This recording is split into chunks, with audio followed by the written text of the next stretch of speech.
Question है बच्चों the pair of equation y equal to 0 and y equal to -7। क्या बोल रहा है? y equal to 0 and y equal to -7। ठीक है, ये दो इक्वेशंस हैं। इन इक्वेशन का क्या आंसर होगा? वन सॉल्यूशन निकलेगा, two solution, infinite many solution, या फिर नो सॉल्यूशन होगा।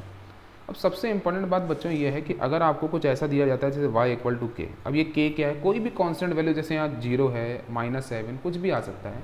तो y इक्वल टू के का मतलब होता है अगर इसका आप ग्राफ बनाओगे ना तो वो बनेगा पैरेलल टू x एक्सिस। ये समझ लेना इस चीज़ को, क्या बनेगा? ये पैरेलल टू x एक्सिस। ठीक है, और अगर आपको x इक्वल टू कोई कांस्टेंट नंबर दे रखा है तो इसका अगर आप ग्राफ बनाओगे ना तो वो बनेगा पैरेलल टू y एक्सिस। इसको लिख लो अपनी कॉपी में अगर नहीं आता है तो आपको। मतलब कि अगर मैं आपसे बोलता हूँ बच्चों, अगर मैं आपसे बोलता हूँ कि y इक्वल टू 5 है सपोज, ठीक है, तो इसका जो ग्राफ आप बनाओगे ना, जैसे ग्राफ कैसे प्लॉट करते हो इस तरह से आप ग्राफ बनाते हो। ठीक है ना, यहाँ पे x की पॉजिटिव वैल्यू होती है, यहाँ पे x की नेगेटिव, ऊपर y की पॉजिटिव वैल्यूज और नीचे y की नेगेटिव वैल्यू। अपना क्या है? y इक्वल टू 5 है, मतलब y की पॉजिटिव वैल्यू। तो y इक्वल टू 5 कहाँ मिलेगा आपको? यहाँ कहीं मिलेगा। ठीक है ना, तो अब इसका अगर बोला जाएगा ग्राफ बनाओ तो पैरेलल टू आप x एक्सिस, मतलब ग्राफ इसका इस तरह से बनेगा जो रेड लाइन है, और जो ये रेड लाइन और ये जो एक्सिस है ये क्या रहेगी? पैरेलल टू ईच अदर रहेगी।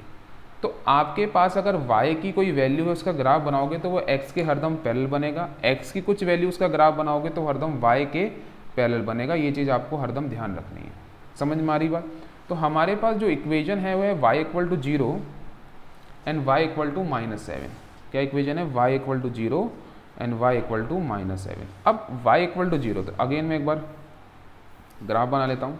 x की पॉजिटिव वैल्यूज़, x की नेगेटिव वैल्यू, y की पॉजिटिव वैल्यू, y की नेगेटिव वैल्यू। अब हो रहा है y इक्वल टू 0। अब बच्चों y इक्वल टू 0, तो y इक्वल टू 0 का अगर ग्राफ बनाओगे तो वो ये लाइन होगी, x एक्सिस ही होगी खुद ही। समझ में आ रही बात? y इक्वल टू 0 क्या होगा? y इक्वल टू 0 मतलब मैं x एक्सिस की बात कर रहा हूँ, मतलब मैं x एक्सिस के ऊपर कहीं हूँ, क्योंकि x के ऊपर y 0 होता है, y के ऊपर x 0 होता है। तो आपको ये ध्यान रखना है y इक्वल टू 0 मतलब x एक्सिस की बात हो रही है। y इक्वल टू -7 मतलब y की नेगेटिव है, तो y की नेगेटिव वैल्यू तो ऑब्वियस ही बात है यहाँ कहीं मिलेगी। तो सपोज ये आपका -7 है, तो अगर इसका ग्राफ बनाओगे, ठीक है, तो कैसे बनेगा? लाइन कैसे बनेगी? इस तरह से बनेगी।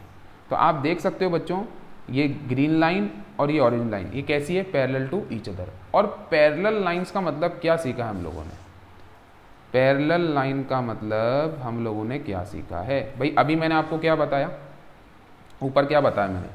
y की कोई भी वैल्यू अगर आपकी देखा है y इक्वल टू 5 तो x के पैरेलल बनेगा। अब यहाँ पे समझ लो, y इक्वल टू 0 का मतलब क्या होता है? x एक्सिस होता है, यस और नो? y इक्वल टू -7 ये बना दिया आपने, तो x एक्सिस और ये ऑरेंज लाइन क्या एक दूसरे के पैरेलल हैं?